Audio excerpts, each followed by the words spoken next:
دوستوں، سائنس بھی حضرت محمد صلی اللہ علیہ وسلم کا پتہ پوچھ رہی ہے۔ اب صلی اللہ علیہ وسلم نے بیت الخلا میں تھوکنے سے کیوں منع فرمایا؟ آج کی جدید سائنسی تحقیق نے فرموداتی نبی صلی اللہ علیہ وسلم کی حقانیت کو ثابت کر دیا ہے۔ اب صلی اللہ علیہ وسلم نے فرمایا، فجر، اشراق، عصر، مغرب اور عشاء کے دوران سونے سے باز رہا کرو۔ آج میڈیکل سائنس نے ڈسکور کیا ہے کرہ ارض پر فجر اور اشراق کے دوران آکسیجن کی مقدار بہت کم ہوتی ہے۔ اگر ہم اس وقت سو جائیں تو ہماری طبیعت میں بوجھل پن آ جاتا ہے، ہم آہستہ آہستہ چڑچڑے اور بیزار ہو جاتے ہیں۔ عصر سے مغرب، مغرب سے عشاء کے دوران آکسیجن کم سے کم تر ہوتی چلی جاتی ہے۔ ہم اگر اسی وقت سو جائیں تو ہمارا جسم آکسیجن کی کمی کا شکار ہو جاتا ہے اور ہم 10 مختلف بیماریوں میں مبتلا ہو سکتے ہیں۔ ان 10 بیماریوں میں دمہ بھی شامل ہے، لہٰذا یہ اوقات سو کرنا گزارے، اب پوری زندگی صحت مند رہیں گے۔ اب صلی اللہ علیہ وسلم نے فرمایا کہ بدبودار اور گندے لوگوں کے درمیان نہ بیٹھا کرو۔ یہ حکم بھی حکمت سے لبالب ہے۔ بدبو انسان کو ڈپریس کرتی ہے، جبکہ خوشبو ہماری توانائی میں اضافے کا باعث بنتی ہے۔ انسان اگر روزانہ 10 منٹ بدبودار اور گندے لوگوں میں بیٹھنا شروع کر دے تو یہ 20 دنوں میں ڈپریشن کا شکار ہو جائے گا۔ اب صلی اللہ علیہ وسلم نے شاید اسی لیے ہمیں بدبودار لوگوں سے پرہیز کا حکم دیا تھا۔ اب صلی اللہ علیہ وسلم نے فرمایا کہ ان لوگوں کے درمیان نہ سوئے جو سونے سے پہلے بری باتیں کرتے ہیں۔ یہ فرمان بھی حکمت کے عین مطابق ہے۔ آج سائنس نے ڈسکور کیا کہ نیند سے قبل ہماری آخری گفتگو ہمارے خوابوں کا موضوع ہوتی ہے اور یہ خواب ہمارے اگلے دن کا موڈ طے کرتے ہیں۔ ہم اگر برا سن کے سوئیں گے تو ہم برے خواب دیکھیں گے اور ہمارے برے خواب ہمارے آنے والے دن کا موڈ بن جائے گے۔ ہم خوابوں کے طے کردہ موڈ کے مطابق دن گزارتے ہیں۔ چنانچہ نیند سے قبل ہماری آخری محفل اچھی ہونی چاہیے تو ہی ہمارا اگلا دن اچھا گزرے گا۔ اب صلی اللہ علیہ وسلم نے فرمایا کہ بائیں ہاتھ سے نہ کھائے۔ یہ فرمان بھی این سائنس ہے۔ ہمارے دماغ کے دائیں اور بائیں حصے مثبت اور منفی ہوتے ہیں، یعنی جب ہم دائیں ہاتھ سے کھاتے ہیں تو ہماری سوچ مثبت ہوتی ہے اور جب ہم اپنے بدن کو بائیں ہاتھ سے کھلاتے ہیں تو ہماری منفی سوچ طاقتور ہوتی چلی جاتی ہے۔ اب مشاہدہ کر لیں، آپ کو بائیں ہاتھ سے کھانے والے اکثر لوگ منفی ملیں گے۔ یہ ہمیشہ آپ کو شکو، شکایت اور غیبت اور دوسروں کو نقصان پہنچاتے نظر آئیں گے۔ اب صلی اللہ علیہ وسلم نے فرمایا کہ منہ سے کھانا نکال کر نہ کھاؤ۔ تحقیق سے اس فرمان کی بھی حکمت سامنے آتی ہے۔ ہمارے منہ میں 10 کروڑ سے 1 ارب تک بیکٹیریا موجود ہوتے ہیں۔ یہ بیکٹیریا مہلک جراثیم بن جاتے ہیں۔ یہ جراثیم ہمارے کھانے میں مل جاتے ہیں۔ یہ کھانا جب معدے میں جاتا ہے تو معدے کے غدود ان جراثیم کو مار دیتے ہیں اور یہ ختم ہو جاتے ہیں۔ لیکن جب ہم جراثیم ملے کھانے کو منہ سے نکال لیتے ہیں تو ان جراثیموں کو آکسیجن مل جاتی ہے۔ یہ آکسیجن سیکنڈ کے 1000ویں حصے میں ان جراثیم کی تعداد خربوہے تک پہنچا دیتی ہے۔ یہ جراثیم معدے کے غدودوں سے بھی زیادہ طاقتور ہوتے ہیں۔ اس طرح یہ لقمہ ہمارے معدے میں پہنچ کر زہر بن جاتا ہے اور یہ زہر ہمارے پورے نظامی انہضام کو تباہ کر دیتا ہے۔ آپ کو زندگی میں کبھی کوئی ایسا شخص صحت مند نہیں ملے گا جس کو منہ سے لقمہ نکال کر کھانے کی عادت ہو۔ اب صلی اللہ علیہ وسلم نے فرمایا کہ ہاتھ کی انگلیوں کو چٹکھایا نہ کرو۔ سائنس کا کہنا ہے کہ ہم میں سے جو لوگ انگلیوں کو چٹکھاتے ہیں، یعنی ان کے کڑاکے نکالتے ہیں، ان کے جھوٹ کھلنا شروع ہو جاتے ہیں اور پھر یہ لوگ جوڑوں کے درد کی شکایت بھی کرتے ہیں۔ اب صلی اللہ علیہ وسلم نے فرمایا کہ جوتا پہننے سے قبل اسے جھاڑ لیا کرو۔ ہماری زندگی کے عام واقعات میں کیڑے مکوڑے، بچھو، چھپکلیاں اور چھوٹے سانپ ہمارے جوتوں میں پناہ لے لیتے ہیں۔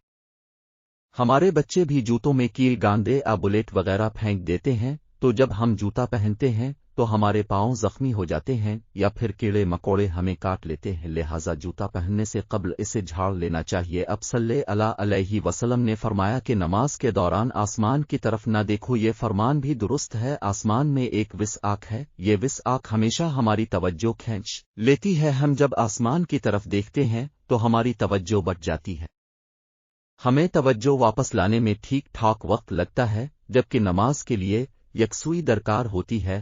ہم جب نماز کے دوران آسمان کی طرف دیکھتے ہیں تو ہم سجدے اور رکوع بھول جاتے ہیں۔ یہ فارمولہ تخلیقی کاموں کے لیے بھی اہم ہے۔ اگر کوئی لکھاری لکھتے ہوئے، مصور تصویر بناتے ہوئے اور موسیقار دھن بناتے ہوئے آسمان کی طرف دیکھے تو ان کا تسلسل ٹوٹ جاتا ہے، یہ اپنا کام مکمل نہیں کر پاتے۔ شاید یہی وجہ ہے کہ دنیا کا زیادہ تر تخلیقی کام بند کمروں میں مکمل ہوا۔ انبیاء، اولیاء اور بزرگان دین نے بھی بند جگہوں پر اللہ سے لو لگائی۔ اب صلی اللہ علیہ وسلم نے فرمایا کہ رفع حاجت کی جگہ مطلب ٹائلٹ میں مت تھوکو۔ یہ حکم اپنے اندر دو حکمتیں رکھتا ہے، بیت الخلاء میں تھوکنے سے بعد میں آنے والوں کو بھی تکلیف ہوتی ہے، اور دوسرا ٹوائلٹ میں لاکھوں قسم کے جراثیم ہوتے ہیں، ہم جب تھوکنے کے لیے منہ کھولتے ہیں تو یہ جراثیم ہمارے منہ میں پہنچ جاتے ہیں اور پھر یہ ہمارے لاب میں یعنی تھوک میں پرورش پاتے ہیں، یہ معدے اور پھیپھڑوں میں پہنچتے ہیں اور پھر یہ ہمیں بیمار کر دیتے ہیں۔ آپ کو یہ جان کر حیرانی ہوگی کہ ہماری ناک جراثیموں کو پھیپھڑوں تک نہیں جانے دیتی، ہماری ناک سے صرف کیمیکل جسم میں داخل ہوتے ہیں۔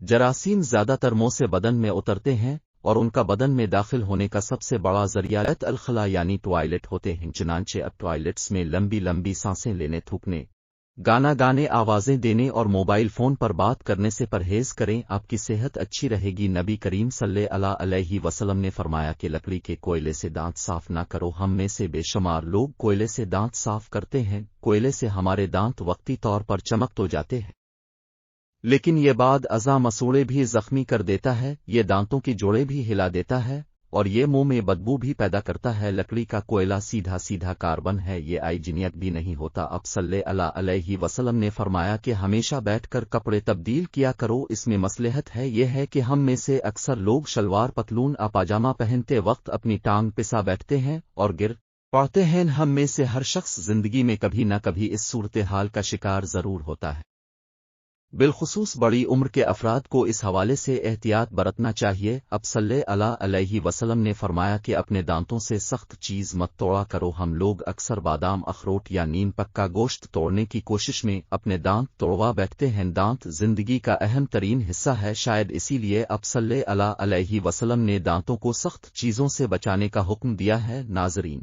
نبی کریم صلی اللہ علیہ وآلہ وسلم نے ساری زندگی سادگی سے گزاری، رہن سہن میں سادگی، اوڑھنے بچھونے میں سادگی، لوگوں کے ساتھ میل جول اور رکھ رکھاؤ میں سادگی۔ اب صلی اللہ علیہ وسلم کے گھر پر کئی دن کا فاقہ ہو جاتا۔ ایک موقع پر حضرت فاطمہ رضی اللہ عنہ بارگاہ نبوت میں روٹی کا ٹکڑا لے کر حاضر ہوئی۔ اب صلی اللہ علیہ وآلہ وسلم نے پوچھا یہ کیا ہے؟ کہا یہ روٹی ہے جسے میں نے پکایا ہے، دل نے گوارا نہ کیا کہ آپ کو چھوڑ کر کھا لو، اس لیے یہ لے کر حاضری خدمت ہوئی۔ اب صلی اللہ علیہ وسلم نے فرمایا یہ 3 دن کے بعد پہلا کھانا ہے جو تمہارے باپ کے پیٹ میں گیا ہے۔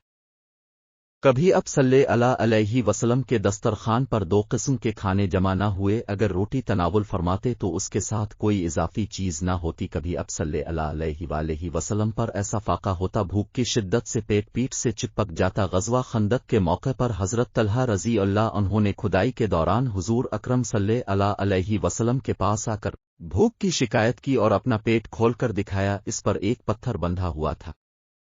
یہ دیکھ کر اب صلی اللہ علیہ وسلم نے بھی اپنے شکم مبارک سے کپڑا اٹھایا۔ ابو طلحہ رضی اللہ عنہ کہتے ہیں کہ ہم نے دیکھا کہ اب صلی اللہ علیہ وسلم کے جسم اطہر سے 2 پتھر بندھے ہوئے ہیں، جبکہ اگر اب چاہتے تو اب صلی اللہ علیہ وسلم کے لیے کیا کچھ سامان عیش و عشرت کا انتظام نہ ہوتا۔ مدنی زندگی کے آخری دور میں بعد سامان عیش و عشرت کا انتظام نہ ہوتا تو اب صلی اللہ علیہ وسلم نے اپنی اس بے تکلف طرز زندگی کے ذریعے یہ بتلا دیا کہ تمام سامان راحت کے ہوتے ہوئے بھی اس طرح کی معمولی زندگی گزاری جا سکتی ہے۔ ویڈیو پسند آئے تو لائک، شیئر اور کمنٹس ضرور کریں۔ جو اس چینل پر نئے ہیں، نئی ویڈیو دیکھنے کے لیے چینل کو سبسکرائب کرنا مت بھولے اور ساتھ ہی بیل آئکن پر کلک کریں تاکہ اگلی ویڈیو کا نوٹیفیکیشن بر وقت مل سکے۔ شکریہ یوٹیوب چینل دین اور دنیا کی باتیں دیکھنے کے لیے۔